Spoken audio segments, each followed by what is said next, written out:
Alam niyo ba na kahit hindi pa natin nakakain ang masarap na ulam na ito, we already generated waste? Ang waste management ay malaking problema ng Pilipinas. Mula 2022 hanggang 2025, tinatansya na 92 milyong tonelada ang magiging generated waste ng bansa. Let's imagine the heaviest animal, the blue whale. Ito ay may average na bigat na 130,000 kilograms. Ang 92 million tons of waste ay katumbas ng bigat ng 642,008 blue whales. Nakakalula sa dami.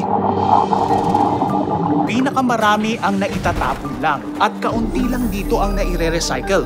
Hindi lang yun, problema rin ang pagkukunan ng limited resources na hindi kayang makasabay sa unlimited demands. Kung naging pabaya tayo sa ating natural and non-renewable resources, maaari itong magresulta sa pagkasira ng kapaligiran at biodiversity loss. But, good news! Sa bawat household, pwede ninyong gamitin ang food waste o mga nabubulok bilang compost para magpatubo ng sariling mga pananim. Sa mga di nabubulok tulad ng plastic, pwede itong gamitin ulit o ibigay sa malapit na recycling facility. At sa Ajinomoto Group of Companies, we BioCycle.